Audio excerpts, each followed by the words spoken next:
Hi students, in this lesson we're going to look at linear inequalities. So the learning goals for this video. So after watching this video you should be able to graph inequalities on a number line and also solve linear inequalities. So things to recall from your previous math lessons. So there are 4 inequality signs: greater than, less than, greater than or equal to, and less than or equal to. You might remember from primary school that the teacher might have said the crocodile eats the larger number, or you might just know the big gap or the big space on that sign is closer to the larger number, and the narrow end, the pointy end, is closer to the smaller number. You'll also need to remember how to solve linear equations, so using inverse operations and your opposite order of operations to isolate x and make it the subject of an equation and solve for x. Now, when graphing inequalities, the equal to signs, or we often call those inclusive signs, so greater than or equal to or less than or equal to, are graphed using a filled-in circle, so something like this. While the not equal to signs, so just greater than or just less than, use empty circles to show that that number is not included in the inequality. So for example, graphing the following inequalities on a number line, we've got x is greater than -2. So that's exclusive because our inequality does not include -2. So here's our number line. We use our circle, our open circle, because our inequality does not include -2, and x is any number bigger than that. And that's all there is to graphing.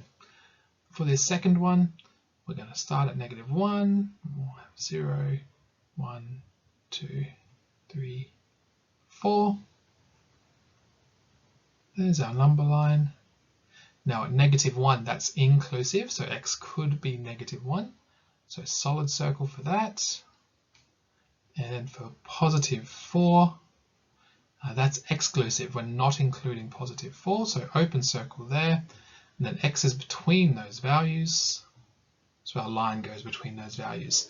And that's, students, is all there is in for graphing inequalities. Now when it comes to solving inequalities, there are 2 major differences between solving inequalities and solving linear equations. So first of all, the inequality sign can be reversed if the left and right hand sides are switched. So for example, if we have 5 is greater than 2, we can switch the 5 and 2 by saying 2 is less than 5. And both statements are true. We switch the numbers on the left and right hand sides. To keep the statement true, we also switch the direction of the inequality. That's the first thing. And then secondly, the inequality sign is reversed if we multiply or divide by a negative number. And again, it's best to think of this with an example. Let's say we go 5 is greater than -2, which is absolutely true. 5 is a bigger number than -2. Let's say we multiply both sides by -1. We have -5 on the left, +2 on the right.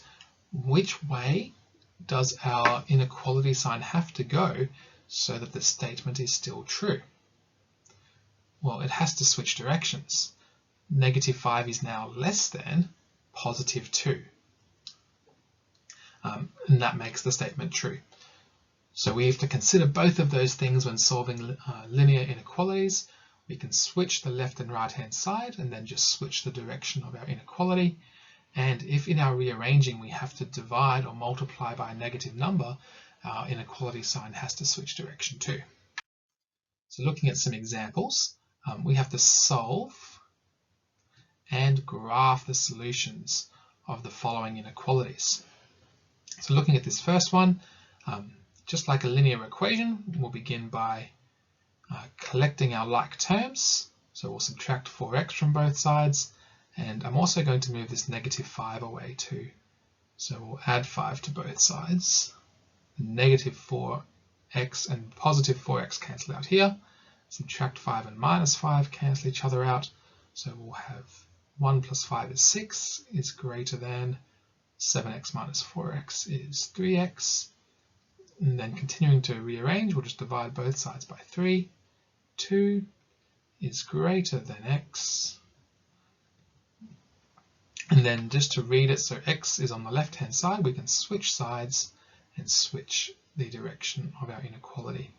So if 2 is greater than x, then it's also true that x is less than 2.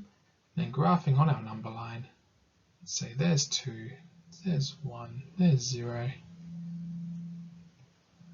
So our inequality sign is exclusive. We're not including the number 2. X can't be equal to 2.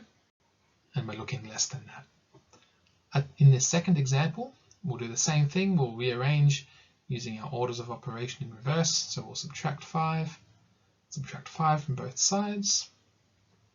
Negative x over 4 is equal to or less than negative 2. 3 minus 5. Now to get x on its own, we'll multiply both sides by negative 4. So negative 4 there will cancel out with the multiply negative 4 there, leaving us with x. Negative 2 times negative 4 is 8. And as we saw on the previous slide, if we multiply our inequality by a negative number, or divide for that matter, same thing, the inequality sign has to change direction. So it's not x is equal to or smaller than 8, it's x is equal to or greater than 8. So then just graphing that, there's 8, there's 9, there's our number line. Looking at our inequality sign, it's inclusive, x could be 8, so solid circle and bigger than 8. And that's all there is to solving linear inequalities. So just to review, after watching this video, you should be able to graph inequalities on a number line and also solve linear inequalities.